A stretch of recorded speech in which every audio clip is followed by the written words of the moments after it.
दोस्तों आज मैं आपके साथ एक ऐसी कंट्री के बारे में बात करने वाला हूं जो कि इतनी पॉपुलर नहीं है, पर इस कंट्री की वैल्यू उतनी ही है जितनी की स्विट्जरलैंड, स्पेन, फ्रांस और नीदरलैंड जैसी कंट्रीज की है।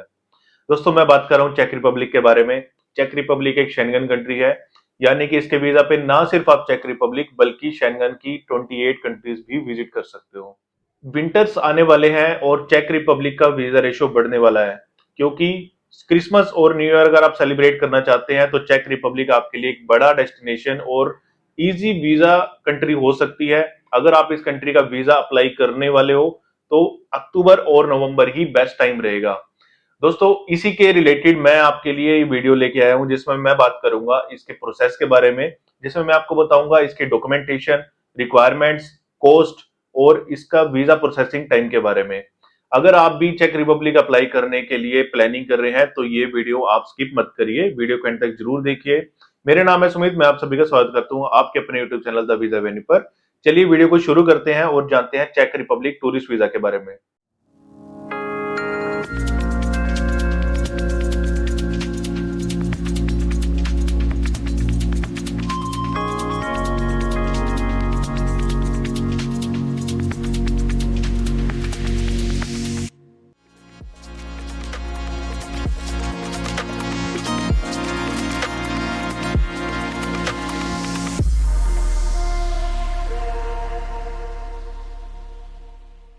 तो सबसे पहले जान लेते हैं चेक रिपब्लिक की जियोग्राफिक लोकेशन के बारे में। चेक रिपब्लिक अपनी बाउंड्री शेयर करता है जर्मनी, स्लोवाकिया, पोलैंड और ऑस्ट्रिया से। और चेक रिपब्लिक की जो कैपिटल सिटी है इसका नाम है प्राग। प्राग एक काफी ब्यूटीफुल सिटी है। दोस्तों अगर आप क्रिसमस और न्यू ईयर का अपना ट्रैवल प्लान बनाने की सोच रहे हो तो जर्मनी और ऑस्ट्रिया को जरूर ऐड करना, क्योंकि ये दोनों कंट्री आपके लिए गेम चेंजर साबित हो सकते हैं, यानी कि आपको वीजा रेशियो काफी अच्छा मिल सकता है। चलिए अब जान लेते हैं इसके प्रोसेस के बारे में। प्रोसेस हर शेंगन कंट्री का सिमिलर रहता है, बस कुछ माइनर डिफरेंसेस होते हैं जिसके बारे में आज हम बात करेंगे। सबसे पहले तो आपको अपनी डॉक्यूमेंटेशन रेडी करनी है, जिसमें सबसे इंपॉर्टेंट है आपके पर्सनल डॉक्यूमेंट। पर्सनल डॉक्यूमेंट में आपका पासपोर्ट, जिसकी वैलिडिटी कम से कम 6 मंथ्स की होनी चाहिए। 2 पेजेस आपके ब्लैंक होने चाहिए आपके पासपोर्ट के। इसके अलावा आपके 2 फोटोग्राफ चाहिए, 35 बाई 45, 80% फेस, वाइट बैकग्राउंड। इसके अलावा आपके नेशनल आइडेंटिटी डॉक्यूमेंट जैसे कि आपका आधार कार्ड, पैन कार्ड, आपके फैमिली आधार कार्ड्स, और आप अपना ड्राइविंग लाइसेंस भी यूज कर सकते हो। इसके बाद आपके एम्प्लॉयमेंट डॉक्यूमेंट सबसे इंपॉर्टेंट है। एम्प्लॉयमेंट में आप जो भी काम करते हो, आप जॉब करते हो, फार्मिंग करते हो, बिजनेस करते हो, हर तरह की चेकलिस्ट आपको हमारे यूट्यूब चैनल से मिल जाएगी।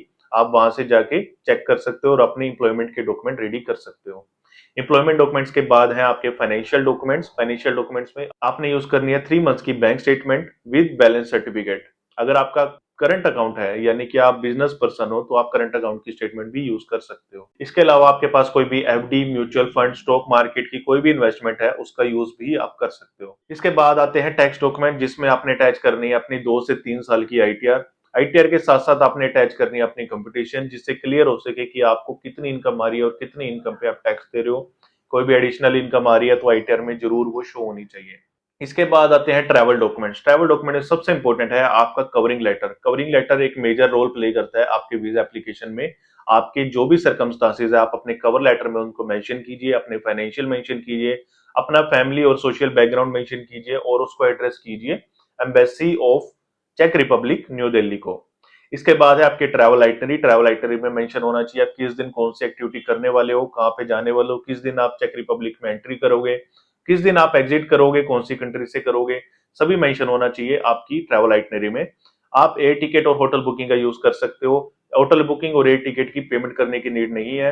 और याद रहे दोस्तों, ट्रैवल आइटनरी में ये बात जरूर लिखना कि आपने कोई भी बुकिंग कंफर्म नहीं किया। जब आपको वीजा मिलेगा उसके बाद ही आप अपनी एयर टिकट और होटल बुकिंग को कंफर्म करोगे। इसके बाद है आपके ट्रैवल इंश्योरेंस, जो कि 30,000 यूरो का कम से कम होना चाहिए। ट्रैवल इंश्योरेंस के बिना आपकी एप्लीकेशन सबमिट नहीं होगी, तो ध्यान रखिए ट्रैवल इंश्योरेंस का। दोस्तों इन डॉक्यूमेंट्स के बाद आता है आपका एप्लीकेशन फॉर्म, जो कि सबसे इंपॉर्टेंट है। एप्लीकेशन फॉर्म का लिंक आपको डिस्क्रिप्शन में मिल जाएगा।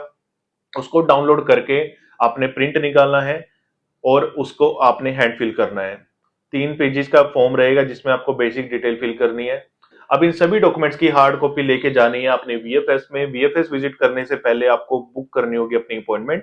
अपॉइंटमेंट बुक करने के लिए आपको अप्रोक्स 2,000 रुपीज पे करना होगा। और अपॉइंटमेंट वाले दिन आपको वीएफएस विजिट करना है, जहां पे आपको अपने सभी डॉक्यूमेंट्स प्लस आपका ओरिजिनल पासपोर्ट सबमिट करवाना है। जिसके बाद आपने अपनी बायोमेट्रिक्स प्रोवाइड करनी है और आपने वीजा फीस पे करनी है। अब वीजा फीस आपकी रहेगी 90 यूरो। 90 यूरो यानी कि 9 से 10 हजार रुपए आपने उधर पे करने हैं, प्लस आपको कुरियर चार्जेस भी पे करने पड़ सकते हैं अगर आप कुरियर लेते हो तो। डॉक्यूमेंट और पासपोर्ट जमा होने के 15 दिन के अंदर अंदर जो आपका पासपोर्ट है वो डिस्पैच हो जाएगा और आपको 15 डेज के अंदर अंदर रिजल्ट मिल जाएगा। पासपोर्ट जब आप ओपन करोगे तो आपको अगर आपका स्टिकर मिलता है तो यानी कि वो वीजा है, आप ट्रैवल कर सकते हो। अगर आपको स्टिकर वीजा मिलता है तो उस पर जो वैलिडिटी रहने वाली है वो 15 to 30 डेज की मिलने वाली है। यानी कि आप इजिली अपना जो भी ट्रैवल प्लान आपने दिखाया है उसके अकॉर्डिंग चेक रिपब्लिक में ट्रैवल कर सकोगे। और अगर आपका केस रिजेक्ट हो जाता है यानी कि आपकी वीजा एप्लीकेशन रिजेक्ट हो जाती है तो आपको रिफ्यूजल रीजंस मिलेंगे पेज पे, और जिसको देखना है आपने कि आपकी एप्लीकेशन में क्या कमी रह गई है उसको ओवरकम करना है और नेक्स्ट टाइम आपने दोबारा अप्लाई करना है। अगर आपको ये इन्फॉर्मेशन यूजफुल और इन्फॉर्मेटिव लगी है तो वीडियो को लाइक जरूर करना, शेयर करना और सब्सक्राइब करना हमारे यूट्यूब चैनल को। Thank you, have a nice day.